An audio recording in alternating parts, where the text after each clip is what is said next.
When people talk about conspiracy theories, the image that usually comes to mind is a basement wall covered in red string and blurry photos of UFOs.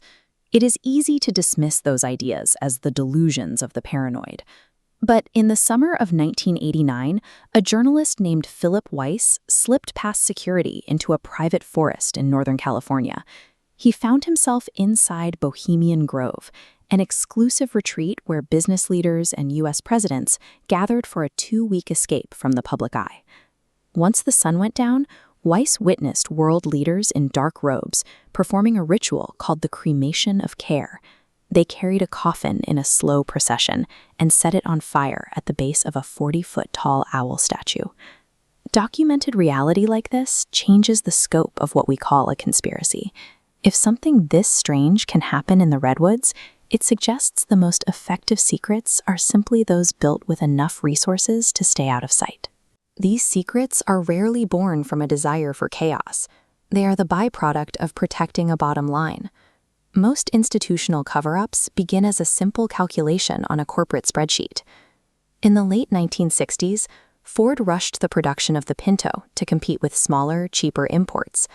To meet an aggressive 25-month deadline, engineers placed the gas tank directly behind the rear bumper, a design flaw that caused the car to burst into flames when rear-ended. Records show Ford knew the danger. Fixing the gas tanks would cost $137 million. Instead, executives decided it was cheaper to let people get hurt, estimating that victim settlements would only cost $50 million. Around the same time, the big sugar industry used the same logic to protect their profits. Faced with a spike in heart disease, they secretly paid Harvard scientists tens of thousands of dollars to publish research that blamed saturated fat for the crisis, while ignoring the role of sugar. This logic treats human casualties as an acceptable cost of doing business, provided the public never sees the math behind the decision.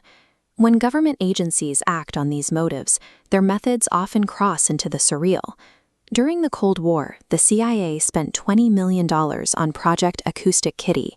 Surgeons implanted microphones, radio transmitters, and antennas into the bodies of living cats, hoping to turn them into mobile listening devices that could spy on Soviet officials.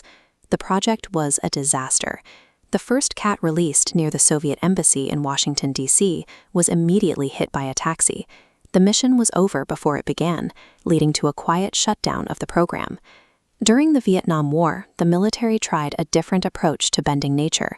They noticed that heavy rain turned supply routes into mud pits, and they decided to use that weather as a weapon. It was called Operation Popeye. U.S. planes flew into storm clouds and released silver iodide to trigger cloud seeding.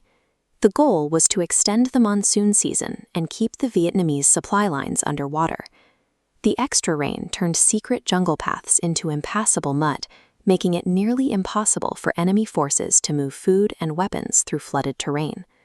When an institution has unchecked power and near-infinite resources, it can weaponize the environment itself, creating a reality that sounds like science fiction to anyone on the outside. Keeping these operations hidden involves more than simple silence. It requires the active manipulation of the technology and the oversight systems meant to protect the public. In 2017, Apple released the iOS 10.2.1 update.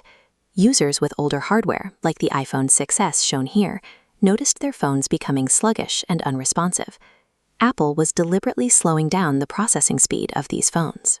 They presented the slowdown as a feature to prevent battery shutdowns, but the result was a secret performance drop, pushing users toward buying newer models. The Church of Scientology used direct manipulation in the 1970s. Under the direction of L. Ron Hubbard, the church launched Operation Snow White. This was a coordinated effort to infiltrate 136 government agencies in 30 different countries.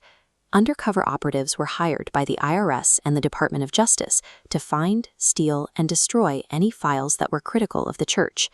These tactics rely on our assumption that the software we use or the agencies meant to watch us are working as intended.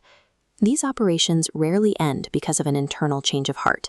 They unravel because of the persistence of outsiders who refuse to accept the official story. Apple's secret was exposed when software developer John Poole ran performance tests on thousands of devices.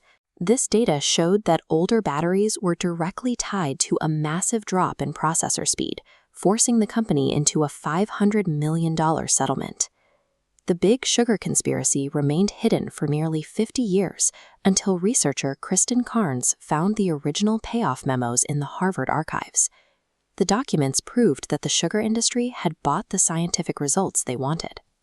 These institutional choices resulted in 117 lawsuits from families who watched their cars ignite, and a multi-year harassment campaign against critics who tried to speak out against Scientology.